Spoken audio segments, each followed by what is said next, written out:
The year is 1942. America is in the fight of its life. Every ounce of metal, every scrap of rubber, every drop of oil is being funneled into the war machine. On the home front, sacrifice is the new normal. But deep inside the U.S. Mint, a decision was being made that would create chaos for the public and accidentally forge one of the greatest treasures in American coin collecting. They were about to change the 1-cent piece, a coin that had been made of copper for over 150 years. What they didn't know was that this emergency measure would lead to a catastrophic mistake. Creating a coin so rare, the government would deny its existence for years. In this video, we're diving into the untold story of the World War II steel pennies. We'll uncover why the government made this drastic change overnight, how the public reacted with outrage, and how a simple mistake on the minting floor created a legendary $1,000,000 penny. Stick around to the end, because the story of how these error coins were discovered and the prices they command today will absolutely blow your mind. So why the sudden change? It all came down to one critical material, copper. In the 1940s, a single penny was 95% copper. That might not sound like much, but when you're minting billions of them, it adds up fast. And the military needed that copper for something far more important than pocket change. It was essential for wiring in planes and ships, and most critically, it was the key component in shell casings for ammunition. Every copper penny sitting in a jar at home was a penny's worth of copper that couldn't be used to help soldiers on the battlefield. The Treasury Department knew they had to act fast. They ordered the U.S. Mint to find a replacement for the penny immediately. The Mint scrambled, testing all sorts of alternative materials. They experimented with plastics, glass, and different types of alloys. For a brief moment, America was on the verge of having glass pennies. Can you imagine? But these materials were too brittle or difficult to mint. They finally settled on a solution that seemed practical. Low-carbon steel, coated with a thin layer of zinc to prevent rust. In 1943, the presses roared to life, and over 1 billion of these new, silvery gray cents poured out of the mints in Philadelphia, Denver, and San Francisco. The government thought they had solved the problem. But here's where the real chaos began. The American public absolutely hated them. The first problem was confusion. The new steel cents were almost the exact same size and color as a dime. People were constantly overpaying for things, mistaking their shiny new pennies for 10-cent pieces. The second, more frustrating problem was magnetism. Since they were made of steel, they stuck to magnets. This wreaked havoc on the nation's vending machines, many of which used magnetic separators to reject slugs. Suddenly, a legitimate penny was getting rejected, causing widespread frustration. But the biggest issue was rust. The protective zinc coating was incredibly thin.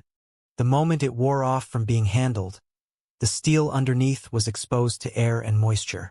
The pennies would rust, corrode, and turn a disgusting black or gray color. They looked dirty and cheap. People nicknamed them steelies or silver cents, and not in a good way. The experiment was a public relations disaster. The Mint knew it had to go back to copper as soon as the war effort allowed. And by 1944, they did. The steel cent era was over after just 1 year. But that's when a critical mistake was made. A mistake that went unnoticed at the time but would become the stuff of legend for coin collectors decades later. Inside the Mint, giant hoppers held millions of blank coins, called planchets, waiting to be struck with a design. When the mints switched from copper to steel at the end of 1942, a few leftover copper planchets were accidentally left behind in the machinery. In the rush of wartime production, no one noticed. Those stray copper blanks went into the press and were struck with the 1943 date and the Lincoln design. A 1943 penny, made of copper. A coin that was never supposed to exist. What happened next shocked even the experts. The exact same mistake happened in reverse the following year. When the mints switched back to copper for 1944, a few of the 1943 steel planchets were accidentally left in the hoppers. They were then struck with the 1944 date. This created the 1944 steel penny, another impossible coin. For years, these coins were just a rumor, a myth whispered among collectors. The Treasury Department even publicly denied their existence, assuming any they found were simply counterfeits. Little did they know, a few genuine examples were sitting in dusty cigar boxes and forgotten piggy banks, waiting to be discovered. The plot thickens with the story of a teenager named Don Lutz Jr. in 1947. He found a copper-colored 1943 penny in his school cafeteria change. He was curious and wrote to the Treasury Department, who told him it was likely a fake. But Don held on to it, unconvinced. For over 70 years, that coin sat with him, its true value a complete mystery. For decades, the hunt was on. Collectors knew these errors had to be out there. Every time one surfaced, it caused a frenzy in the numismatic world. Verifying them was tricky. Scammers would often take a normal 1948 penny and try to alter the 8 into a 3, or they would simply coat a steel 1943 cent with copper. The easiest way to check a real one is with a magnet.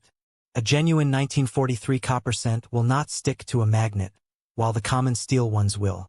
The reverse is true for the 1944 steel cent. It will stick to a magnet, while a normal 1944 copper cent will not. As authentic examples were finally confirmed by grading services like PCGS and NGC, the market for them exploded. These weren't just errors. They were historical artifacts from a pivotal moment in American history. The bidding war that followed their official recognition broke every record in numismatic history. Collectors weren't just buying a coin. They were buying a legend. The prices climbed from thousands to tens of thousands, then to hundreds of thousands of dollars. But what the coin grading company discovered about Don Lutz's cafeteria coin sent shockwaves through the collecting world. After his death, his estate put the coin up for auction. Experts verified it as one of the finest known examples from the Denver Mint. The auction was set, and the world held its breath. In January 2019, at a heritage auction sale, the 1943 D bronze cent discovered by Don Lutz Jr. in his school lunch money sold for $204,000. An incredible price. But that's not even the record. The finest known example, the only one certified by PCGS from the Philadelphia Mint, belonged to a collector named Bob R. Simpson. In 2010, it sold in a private transaction for a staggering $1.7 million. A penny. Sold for over $1.5 million. The 1944 steel cents are just as spectacular. Fewer than 30 are known to exist from all three mints combined. In August 2021, one of the best preserved examples, graded Mint State 66, sold at auction for $408,000. And here's the thing, even a regular common 1943 steel penny can be worth a surprising amount. While most are worth 50 cents to $1, one that was perfectly preserved and never used in pristine condition can be worth thousands. The record for a regular 1943 steel cent is over 100,000. So the next time you're looking through an old jar of coins from your parents or grandparents, keep an eye out. The story of the steel penny proves that treasure can be hiding in plain sight. Take out a magnet. Test any 1943 penny you find. If it doesn't stick, you might be holding a fortune. Test any 1944 penny.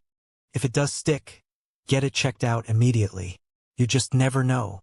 You could be the next person to find an impossible coin that history tried to forget. And while you're at it, check out our next video on the 1955 double-die Lincoln cent. Another simple mistake that created a legendary coin worth a small fortune. You won't want to miss it. Subscribe now so you don't miss our next deep dive into the hidden treasures in your pocket change.